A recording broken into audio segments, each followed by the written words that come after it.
Hi, good day everyone. Um, it's Ken. I'll be taking another topic in HSS 218 right about now. Um, the last video I made, I discussed um, different concept like gender equality, gender mainstreaming, importance of gender equality initiatives. I also looked at biological and sociological determinants. All right, so and that could fit perfectly in this past question up here, question 6 precisely. All right, today we're going to be looking at another topic, feminism. And I trust God that we'll be able to look at the types of feminism before the end of this video. But then we'll focus on the first part of the topic, which is feminism in itself. Then we'll start looking at the types of feminism. All right. So at the end of this video, you should be able to answer the question 4 of this 2023-2024 past question. Yes, to question 4 precisely. Okay. So what is feminism? What is feminism? So, feminism can be defined as a collection of heterogeneous, sometimes competing and opposing social theories, okay, political movements and ideologies, as well as moral philosophies. Yes, let me take that again. Feminism can be defined as a collection of heterogeneous, sometimes competing and opposing social theories, political movements and ideologies, and moral philosophies.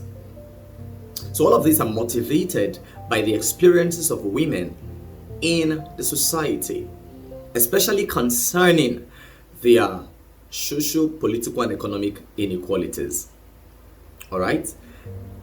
Feminism can be defined once again as a collection of heterogeneous, sometimes competing, and opposing social theories, political movements, and ideologies, and moral philosophies motivated by the experiences of women in the society, especially in their political, social, and economic inequalities.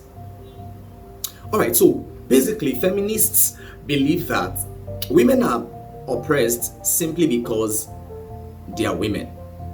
Okay? They believe that women are just oppressed simply because you are a woman. That's the reason why you're being oppressed. That's what feminists believe. So,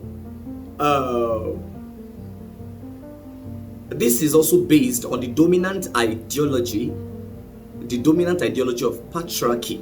So hence, feminists aim to eradicate, to obliterate, or at best to limit, gender inequality, and also to promote women's rights, their interests, and their issues in the society. And how do they tend to do this? By reading the society of patriarchy. You might be wondering, what is patriarchy? A system that oppresses and marginalizes women through their social, political, and economic institutions. Yes.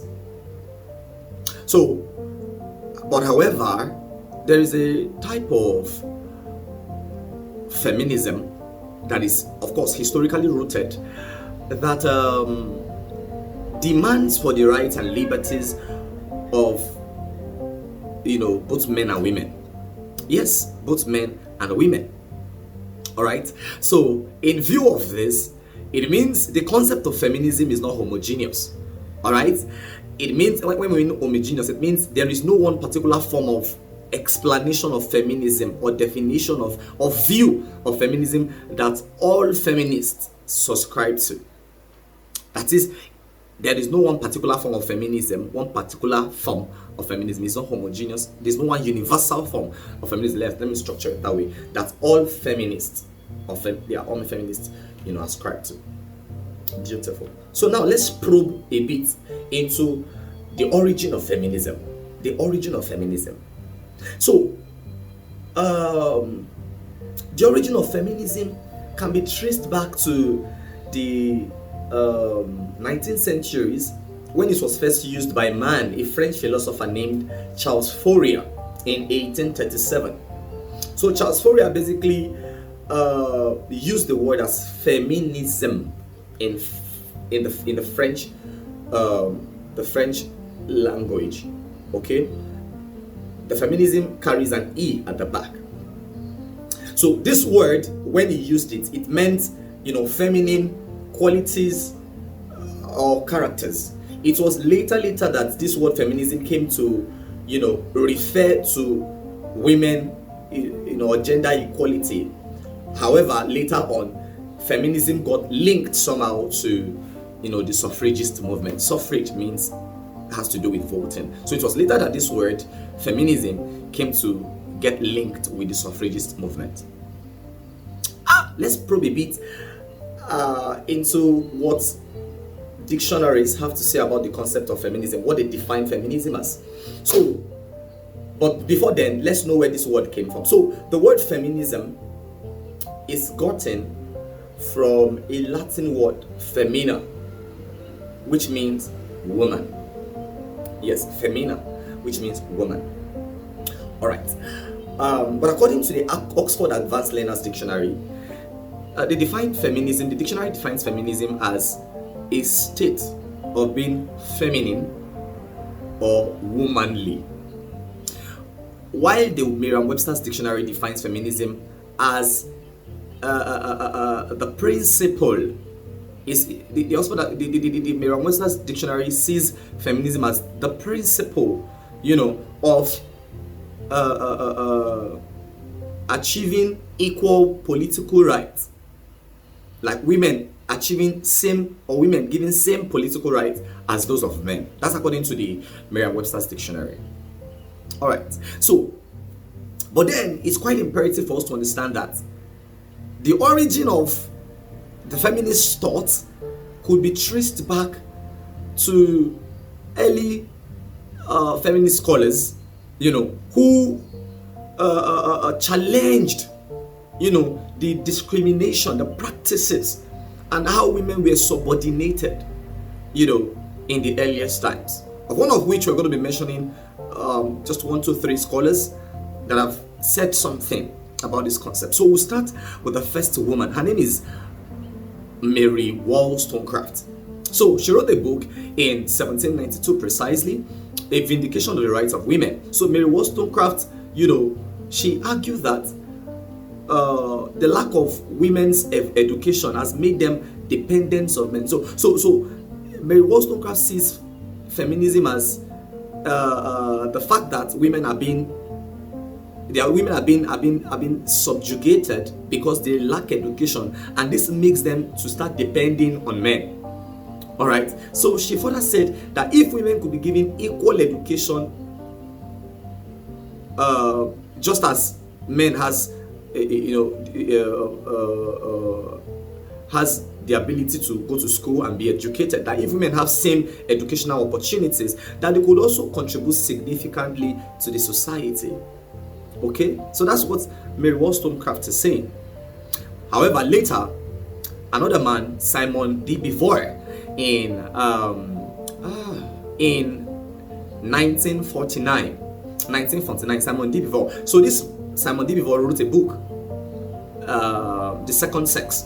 So Simon de Beauvoir, in his work, The Second Sex, this guy explains, how historically the society have treated women as the order in quotes, the order. Okay, treating them as secondary to men. Okay, I hope we are getting the point. Beautiful. As secondary to men. And later, so as secondary to men, it was later on towards the end of the 20th century that bell hooks in 1984, that is, he stated concerning this concept of feminism. He said, that feminism is not just about gender inequality. It's not just about maybe men being superior or something. He said that class and race should also be considered as key causes of inequality. All right, so in all, basically, feminism advocates for the equality of both men and women.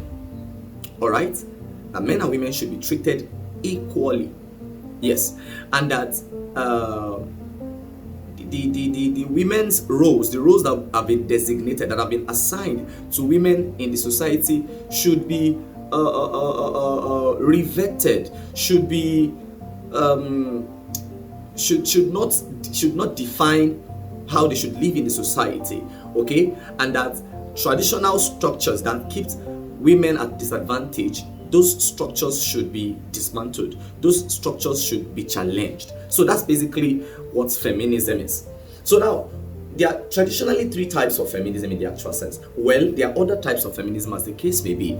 Okay, so first we have the liberal feminism, then we have the Marxist feminism, then we have the radical feminism. Those are the major three traditional types of feminism that we have.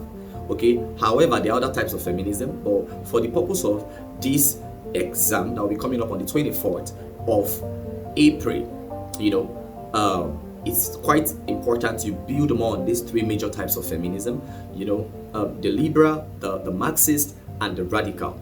So in my next video, I'll be explaining the liberal feminism, the concept of the liberal feminism, what they believe, the ideologies and everything. I'll be explaining it in the next video because I don't want this video to be too long. All right, so we have other types of feminism like ecofeminism, socialist, feminism, and several. We also even have cultural feminism as the case may be. But then we'll just basically focus on the major three. So guys, if you've not subscribed, kindly like, share, and subscribe. Make comments to help me improve these videos. Okay, so see you in my next video. Bye bye.